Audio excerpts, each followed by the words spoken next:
Bonjour, c'est Ursule encore. On est le 20 juillet 2022. Alors, je viens sur la trompette aujourd'hui encore et je viens proclamer le retour de notre Seigneur Jésus-Christ. Soyons tous bénis. Amen. Et que sa joie soit notre force en ce jour. Alors, je viens apporter un message rapide que le Seigneur me demande d'apporter. Alors, c'est que Dieu aimerait que tu saches que les cieux seront ébranlés bientôt.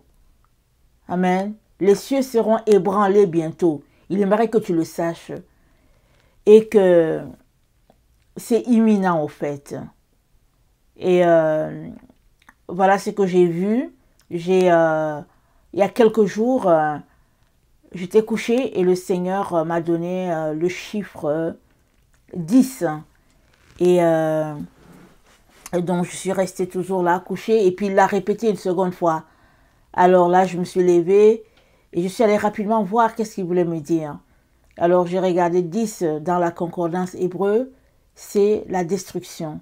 Alors, c'est la destruction. Et le Seigneur m'a dit, la destruction est résolue. Donc, voilà. Et c'est sur le point d'arriver. Et alors, bon, j'ai prié un peu. Et après, j'ai pris le temps, voilà, de me préparer comme on peut, voilà. Et hier, dans la nuit, ou bien ce matin, tôt, pendant que j'étais dans la présence du Seigneur, j'ai insisté auprès de lui pour dire, Seigneur, est-ce que tu veux me dire en quoi consiste cette destruction? C'est-à-dire, est-ce que tu peux me donner un peu plus de détails? Et il a ouvert mes yeux et j'ai vu la terre. Elle n'était pas ronde, elle était plate. J'ai vu tous les continents et la terre s'est mise à trembler de partout. Il n'y avait pas un endroit où ça n'a pas tremblé. Et c'était tellement intense que j'ai vraiment cru que c'était ça, que ça se passait là. Alors, je viens donc de la part du Seigneur t'informer qu'il y aura une déstabilisation. Ok? Donc, je ne sais pas les conséquences, les morts, les blessés et tout. Je ne suis pas au courant. Tout ce que je sais, c'est que le Seigneur m'a demandé de prier. Il m'a demandé de prier beaucoup.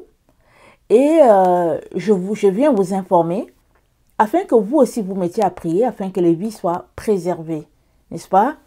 Et que vous mettiez à prier pour que, si vous êtes à la maison, que vous ayez le temps de vous réfugier peut-être à l'extérieur, surtout qu'on est l'été, et que le Seigneur vous fasse grâce, qu'il vous épargne d'être coincé dans un ascenseur quelque part. Voilà. Et aussi que le Seigneur puisse préserver des vies. Alors, il est presque 21 heures. Et depuis le matin, le Seigneur m'avait demandé d'apporter cela.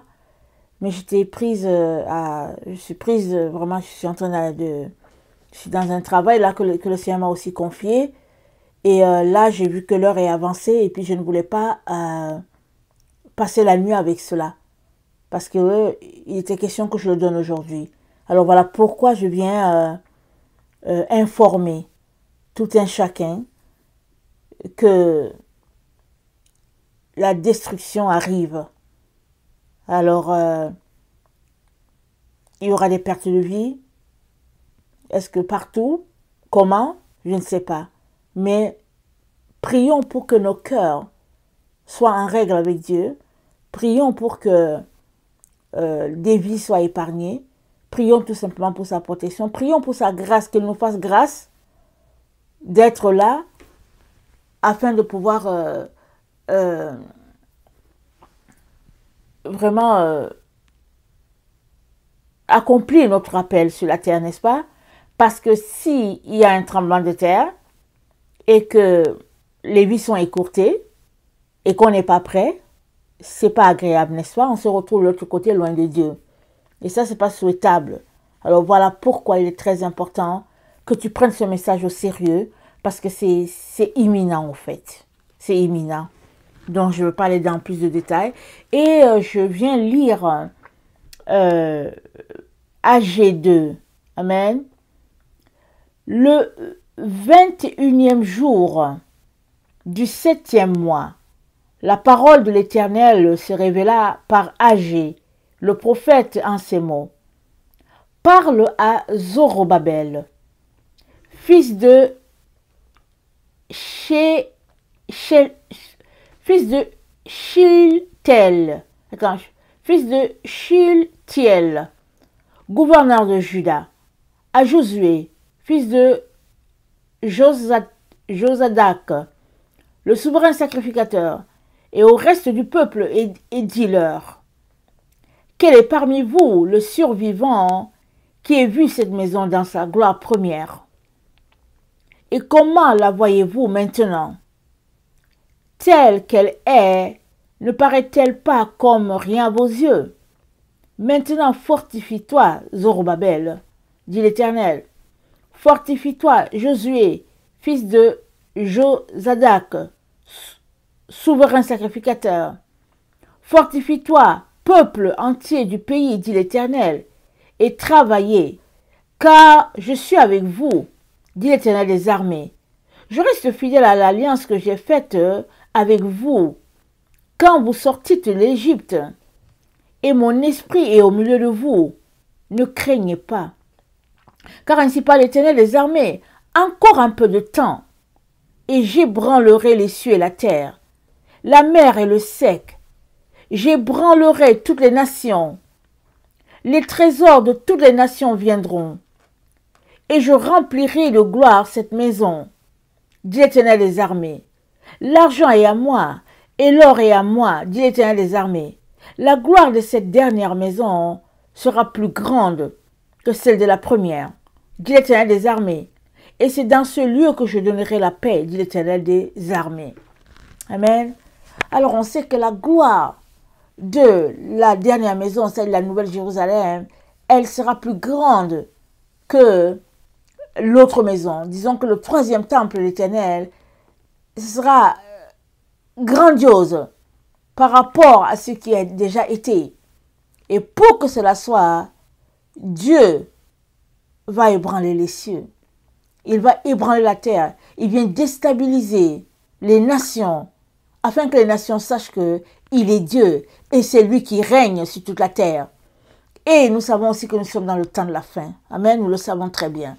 Et je profite aussi pour partager une parole que le Seigneur m'a donnée hier, quand j'étais dans mon temps avec lui. Il m'a dit ceci, il m'a dit, il n'y a plus de raison que l'église de Jésus-Christ, la véritable église de Jésus-Christ, soit sur la terre, parce que tout est accompli. C'est-à-dire, on est sur la terre pour un but. Mais une fois qu'on a accompli ce qu'on doit accomplir et puis que le temps est arrivé de rentrer, on doit rentrer.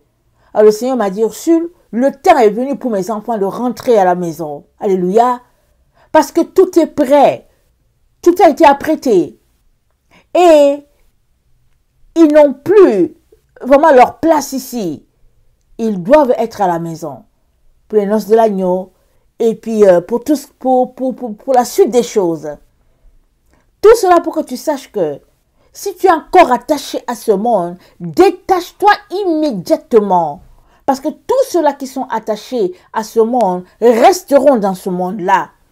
Dieu leur donnera d'avoir leur plaisir dans ce monde.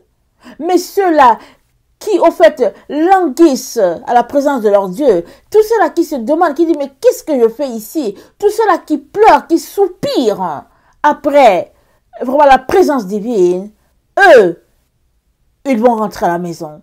Et le plus rapidement possible. Parce que notre Dieu est décidé à ramener ses enfants à la maison. Tout est accompli. Et les tremblements de terre, les épreuves de la vie, la nature qui se déchaîne, toutes ces choses-là font partie des douleurs de l'enfantement qui doivent arriver. et ils doivent arriver. Mais, toi et moi, devons être prêts, peu importe la situation. Nous devons être prêts en tout temps afin que nous ne puissions pas être laissés. Alors, la destruction arrive et c'est imminent, te dit le Seigneur. Prépare-toi et supplie-le de te faire grâce afin que ta vie soit préservée et la vie des tiens. Que le Seigneur bénisse sa parole. Je vous aime beaucoup et Dieu davantage. Maranatha, Jésus revient. Amen et amen.